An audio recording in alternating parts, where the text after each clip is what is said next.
Hi ಎಲ್ರಿಗೂ ನಮಸ್ಕಾರ. ನನ್ನ ಹೆಸರು ಧನುಷ್ ಅಂತ. ಇದೇ ಮೈಸೂರಿನವರು. ಸೊ ಏನಪ್ಪ ವಿಷಯ ಅಂತಂದರೆ, ನಮ್ಮ ಚಾಲೆಂಜಿಂಗ್ ಸ್ಟಾರ್ ಡಿ ಬಾಸ್ ಅವರಿಗೆ ಜೈಲಲ್ಲಿ ಇದ್ದಾರೆ ಅವರು. ಸೊ ತುಂಬ ನಮಗೆ ಬೇಸರ ಆಗಿದೆ. ನಾವು ಅಪ್ಪಟ challenging star Darshan D boss ಅವರ ಅಭಿಮಾನಿ.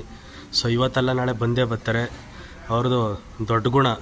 ಯಾಕೆಂದರೆ ನಾವು ಕಣ್ಣಾರ ಶೂಟಿಂಗ್ ಸ್ಪಾಟ್ಗಳಲ್ಲಿ ನಾವು ಕಣ್ಣಾರ ಅವರು ಮಾಡಿರೋದಂಥ ದಾನ ಧರ್ಮ ಆಗ್ಬೋದು, ನಾವು ಲೈವಲ್ಲಿ ನೋಡಿದ್ದೀವಿ. ಅವ್ರಿಗೇನೂ ಆಗಲ್ಲ. ಅಭಿಮಾನಿಗಳು ಇದ್ದೀವಿ, ಕರ್ನಾಟಕದ ಅಭಿಮಾನಿಗಳ ಜನತೆ ಅವರಿಗೆ ಯಾವಾಗಲೂ ಬೆಂಬಲವಾಗಿರ್ತೀವಿ.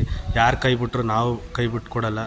ಸೊ ಇಷ್ಟು ಹೇಳೋದಕ್ಕೆ ಇಷ್ಟಪಡ್ತೀನಿ. ಆದಷ್ಟು ಬೇಗ ನಮ್ಮೊಂದಿಗೆ ಅವರು ಡಿ ಬಾಸ್ ಬರ್ತಾರೆ, ಮತ್ತೆ ಡೆವಿಲ್ ಶೂಟಿಂಗ್ ಮಾಡೇ ಮಾಡ್ತಾರೆ. So Jai D boss, I love you boss. Hi ಎಲ್ರಿಗೂ ನಮಸ್ಕಾರ. ನನ್ನ ಹೆಸರು ಧನುಷ್ ಅಂತ. ಇದೇ ಮೈಸೂರಿನವರು. ಸೊ ಏನಪ್ಪ ವಿಷಯ ಅಂತಂದರೆ, ನಮ್ಮ ಚಾಲೆಂಜಿಂಗ್ ಸ್ಟಾರ್ ಡಿ ಬಾಸ್ ಅವರಿಗೆ ಜೈಲಲ್ಲಿ ಇದ್ದಾರೆ ಅವರು. ಸೊ ತುಂಬ ನಮಗೆ ಬೇಸರ ಆಗಿದೆ. ನಾವು ಅಪ್ಪಟ challenging star Darshan D boss ಅವರ ಅಭಿಮಾನಿ. ಸೊ ಇವತ್ತೆಲ್ಲ ನಾಳೆ ಬಂದೇ ಬರ್ತಾರೆ.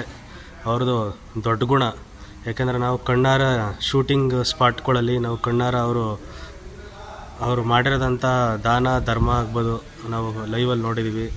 ಅವ್ರಿಗೇನೂ ಆಗಲ್ಲ. ಅಭಿಮಾನಿಗಳು ಇದ್ದೀವಿ, ಕರ್ನಾಟಕದ ಅಭಿಮಾನಿಗಳ ಜನತೆ ಅವರಿಗೆ ಯಾವಾಗಲೂ ಬೆಂಬಲವಾಗಿರ್ತೀವಿ. ಯಾರು ಕೈ ಬಿಟ್ಟರು ನಾವು ಕೈ ಬಿಟ್ಕೊಡಲ್ಲ. ಸೊ ಇಷ್ಟು ಹೇಳೋದಕ್ಕೆ ಇಷ್ಟಪಡ್ತೀನಿ. ಆದಷ್ಟು ಬೇಗ ನಮ್ಮೊಂದಿಗೆ ಅವರು ಡಿ ಬಾಸ್ ಬರ್ತಾರೆ, ಮತ್ತೆ ಡೆವಿಲ್ ಶೂಟಿಂಗ್ ಮಾಡೇ ಮಾಡ್ತಾರೆ. So Jai D boss, I love you boss.